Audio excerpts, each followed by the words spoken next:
Bismillahirrahmanirrahim.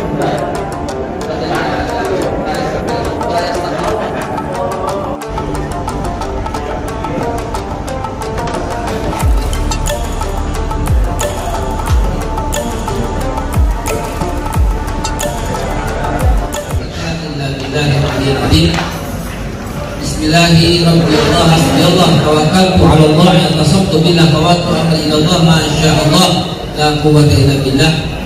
Bismillah walhamdulillah wal khairu wa syarru bi maghfiratillah. Bismillah amanna billah wa may yu'min billah la khaufun 'alaihim. Bismillah assalamualaikum warahmatullahi wabarakatuh. Waalaikumsalam warahmatullahi wabarakatuh. Sahabat sekalian yang saya hormati, yang saya muliakan, saya tidak menyebut satu persatu demi hemat waktu dan tidak buang-buang kesempatan ini. Wabil khusus saya sebut yang kita hormati yaitu Ketua Umum Pembela Pengacara Jawara Bela Umat seluruh Indonesia, Ketum Bapak Eka yang selalu berjaya. Eka itu satu-satunya. Eka itu satu, bukan satu-satunya. Esa itu satu-satunya. Itu sebabnya ketuhanan yang Maha Esa, bukan ketuhanan yang Maha Eka. Kalau Eka satu, habis Eka bisa Dwi, habis Dwi bisa Tri, habis Tri bisa Catur, habis Catur bisa Panca. Kalau Esa nggak punya bilangan berikutnya. Karena itu ketuhanan yang Maha Esa. Pengantar ini saya manfaatkan untuk melihat sebuah cara pandang yang berbeda mungkin dari yang lain. Sebuah cara pandang sebagai pengantar menyongsong pemilu damai 2024 dalam perspektif ormas untuk menjaga keutuhan negara kesatuan Republik Indonesia. Tentu yang kita harapkan damai, nggak ada yang mengharapkan keributan dan nggak ada yang mengharapkan kerusuhan. Karena kalau kerusuhan terjadi, tentu yang paling rugi adalah ya masyarakat Indonesia. Ya masyarakat Indonesia mayoritas ya muslim itu sendiri. Sementara para pejabatnya nggak akan tersentuh. Bahkan jangan-jangan udah berangkat kalau itu dari Sri Lanka. Hadirin yang dimuliakan Allah Subhanahu Wa Taala, kita tidak pernah berharap seperti itu.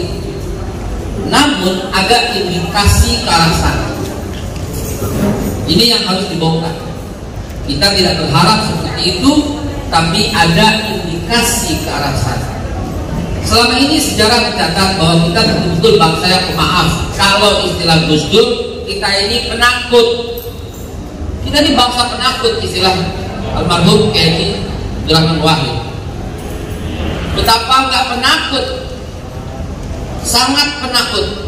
Ramai-ramai berani, begitu sepi penakut. Itulah kata Kiai Abdurrahman Wahid, kita bangsa yang penakut.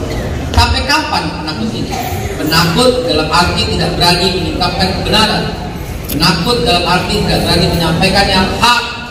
Penakut dalam arti tidak berani menyampaikan aspirasi yang sebenarnya. Berani di sosmed, iya. Di sosmed penuh dengan cacian, di sosmed penuh dengan fitnahan, di sosmed penuh dengan nyinyiran. Tapi kalau ketemu, kita menjadi bangsa yang penakut. Dua poin itu yang kita pegang. Yang ketiga, kita ini bangsa yang pelupa. Masih ada yang ingat nggak berapa jumlah yang tewas dalam tugas ketika mencatat sebagai anggota KPPU? Masih ada yang ingat angkanya yang tepat? Masih ada yang ingat? Lihatlah, kita ini bangsa pelupa. Satu orang mati, sambil contoh di Amerika, itu usutnya itu berbulan-bulan. Apalagi yang meninggal keluarga biasa, diusut. Kita 1 enggak, 2, 10 enggak, 6 sampai sekarang belum kelar. Yang 1 lagi diuber-uber sekarang. Tapi yang 748 hari ini enggak ada yang mengakuti. Saya sengaja memberikan perspektif dulu. Inilah bangsa kita hari ini. Hari ini kita saksikan itulah bangsa kita. Namun Bapak Ibu sekalian, goncang ganjing ini berawal semuanya dari Pulau Seribu.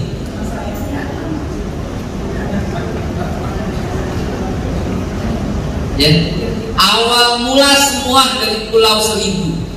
Sebelum Pulau Seribu kita tidak pernah ada dikotomi ini. Pilpres nggak ada masalah siapapun. Waktu itu SBY, Wiranto, JK, Yai Haji Hasyim Musadi, Ibu Mega, semua nggak pernah kita ribut-ribut. Tapi baru kali ini terjadi perpecahan jelas antara Cebong dan Kampret, dan awalnya adalah Pulau Seribu. Kita mesti berani ngomong begini. Jangan pakai ngumpet-ngumpet kalau ngomong begini. Ini fakta, ini realita. Di sanalah semua bermula. Di awalan itu semua bermula. Sementara orang yang di sebelah kanan berkata, ya kan kalian yang kompor-komporin. Yang dikomporin berkata, ya kan duluan yang mulai. Dan mulai dan komporin itu tidak pernah selesai sampai detik ini. Sahabat-sahabat, sengaja saya memberikan wawasan pengantar di awal agar jalannya diskusi ntar menarik gitu loh, nggak monoton, dan membuat pertemuan ini menjadi berbobot. Perpecahan itu akhirnya terasa ketika sudah ditetapkan di tersangka masih naik mobil dengan Presiden Jokowi dan statusnya sudah tersangka. Ini membuat masyarakat sakit hati. Ini yang membuat daerah bergejolak. Ternyata dihimpun gejolak ini, dan ternyata himpunan itu berada dalam tangan Habib Rizik. Andai kata beliau orang yang bukan cinta kepada NKRI, andai kata beliau bukan orang yang senang dengan kedamaian, andai kata beliau bukan orang yang punya niat yang buruk, tentu akan terjadi hal-hal yang negatif. Tapi mic di tangannya, jutaan orang sedang menunggu fatwanya. Tetapi yang beliau katakan, jangan sampai rumput terinjak. Betul atau tidak? Betul. Beliau mengatakan dengan santun ketika semua orang lagi ketar-ketir apa yang terjadi ketika jutaan orang berkumpul di Monas. Tuh bisa damai. Dan sekarang diperlakukan sebagai musuh negara. Di tangannya pada waktu itu tinggal bilang bakar angus Jakarta, tinggal bilang serbu selesai urusan. Di situ ada semua pejabat. Dan ternyata ketika mic di tangannya yang beliau katakan justru pulang dengan tertib dan damai. Jangan sampai rumput terinjak, jangan sampai kucing ketendang, apalagi saudara-saudara kita beragama Kristen, Katolik, Protestan, atau Konghucu. Aplaus untuk beliau yang sebesar-besar.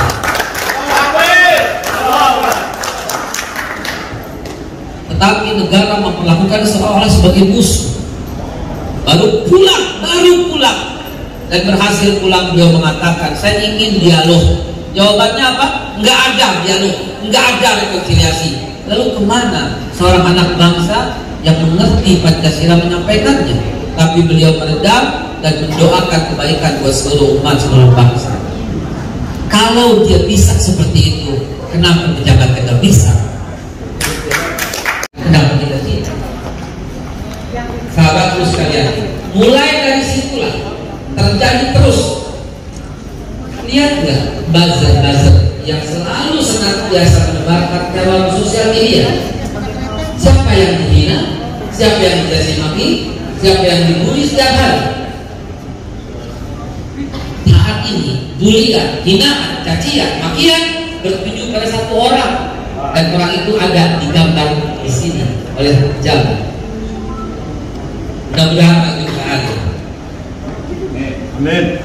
Sahabatku sekalian, ke depan kita menghadapi masa yang sangat gampang. Taruhlah pemilu ke depan ada di sana yang sekarang harus kita angkat. Misalnya siapa? Satu, kita analisa satu persatu bagi bahan untuk para pembicara nanti. Kuat mengalami. Di daerah kampanye udah langsung terang-terangan. Cucu Soekarno. Di daerah spanduk itu cucu Bung Karno. Udah terang-terangan lagi. Itu jelas makna yang tersurat dan tersirat.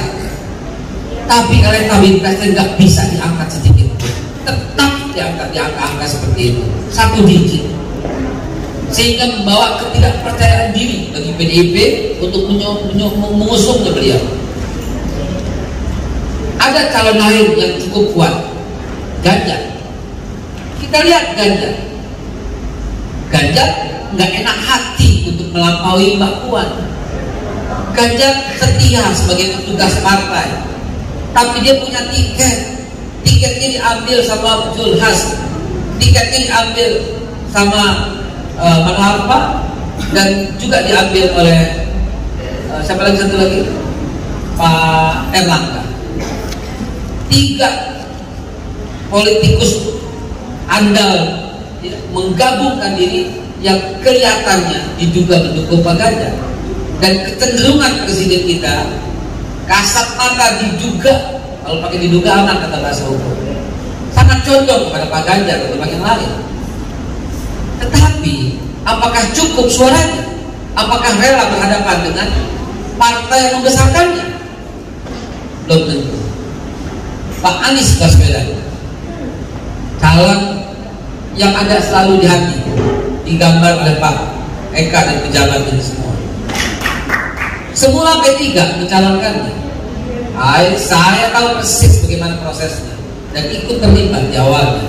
Tapi ternyata dicopot, nggak bisa masuk ke P3 karena P3 udah masuk ke dalam koalisi yang ketiga itu. Nasdem, ternyata Nasdem juga masih di ujung tikungan melihat mana nih siapa yang akan jadi di ujung. Dan ternyata PKS, kita agak kecewa dengan ucapan Pak Sekjen yang menyatakan bahwa PKS hanya mempersiapkan Pak Anies sebagai gubernur dan tidak pernah membuka wacana sebagai presiden. Resmi disampaikan oleh Pak Bakar.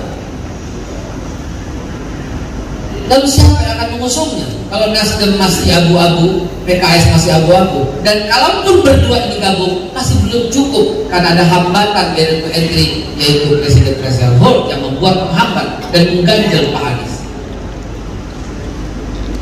Kandidat berikutnya itu adalah Erick Thohir yang hari ini digadang-gadang masuk ke dalam tubuh NU, yang hari ini sudah resmi diangkat sebagai salah satu petinggi, bahkan pembina tertinggi di Banser.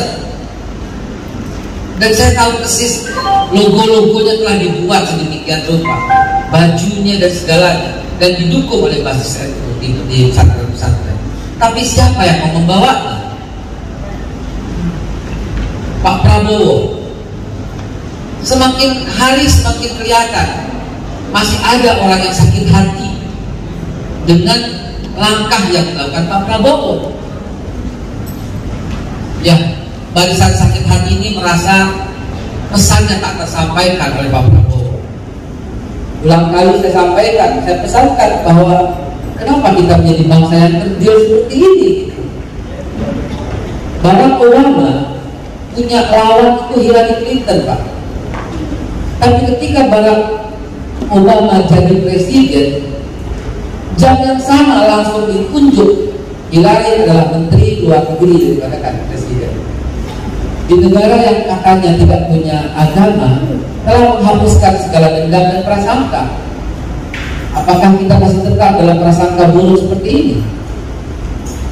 Akhirnya ke depan kita nggak tahu apakah dibiarkan seperti ini.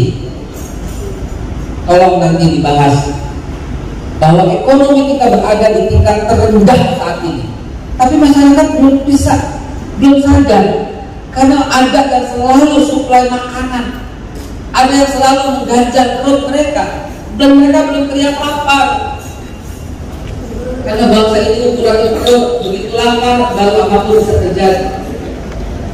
Dan saudara juga pasti paham siapa yang mengganjal ini semua agar masyarakat tenang, tertib, damai, kompak seperti api dalam sekam. Maka berprasangka baiklah bahwa Indonesia pasti punya solusi. Indonesia pasti punya gambaran. Kenapa? Karena masih ada rumput yang bergoyang selalu bersikap pada Tuhan. Kita akan menunggu kuda hitam nanti. Namun kuda hitam yang akan tampil itu harus dipersiapkan dengan sebaik-baiknya. Pak Anies Baswedan selalu berada di kanan, sedapat mungkin beliau pengen berada di tengah, tapi jalan untuk ke tengah itu luar biasa. ulang kali saya belum pernah memutuskan siapapun untuk menjadi presiden dan saya dukung. Tapi ketika ada orang yang dijelek-jelekin, saya wajib membela. Dan di televisi saya katakan dengan jelas gitu loh.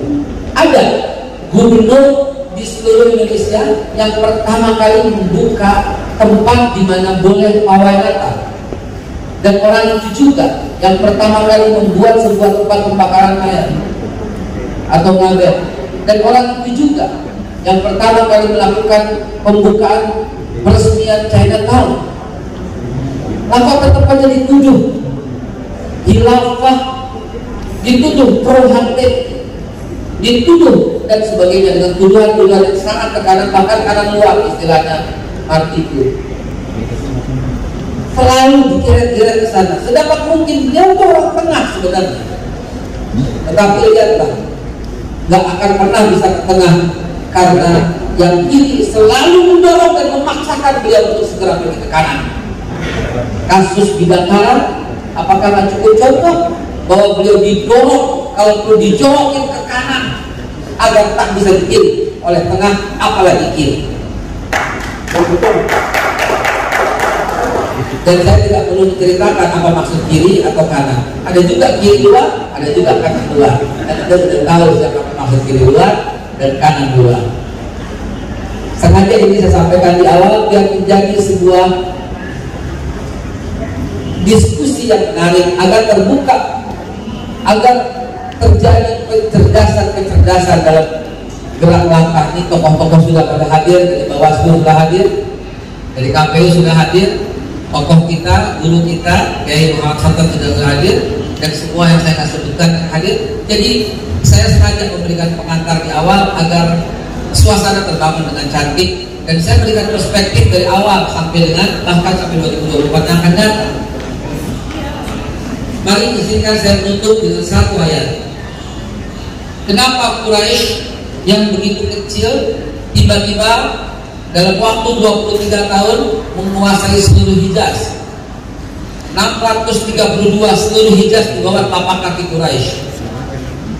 634 Yaman, Oman, Bahrain kalau sekarang di bawah tapak kaki Quraisy. 634 Yerusalem, Lebanon, Palestina sekarang semua di bawah tapak kaki Quraisy.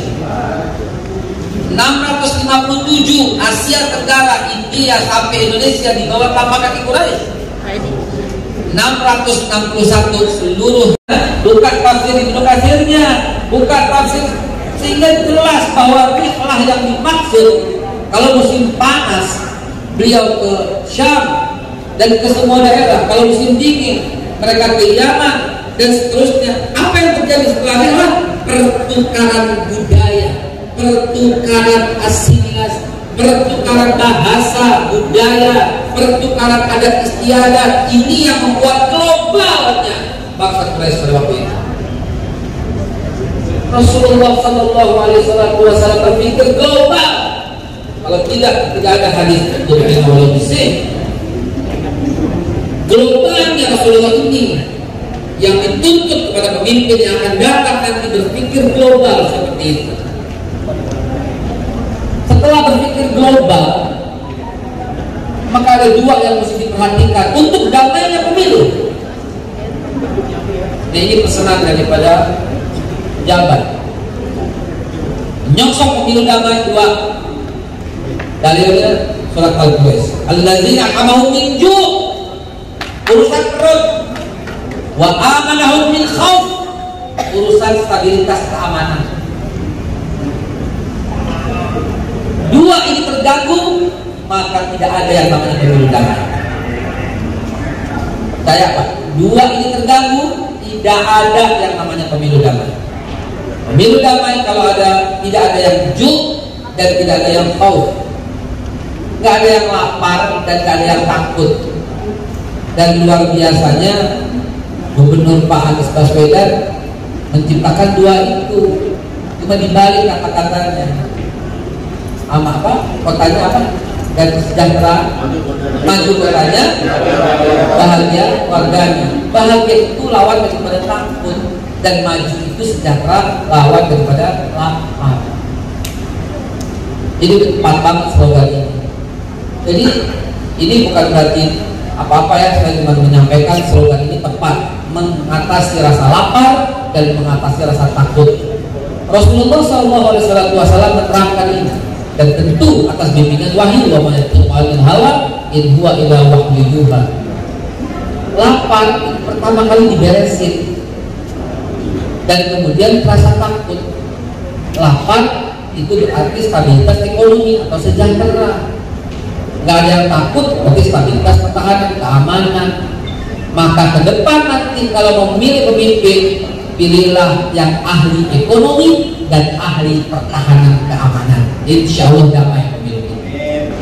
Itu udah gambaran yang jul wal khawf. Siapa kandidat itu?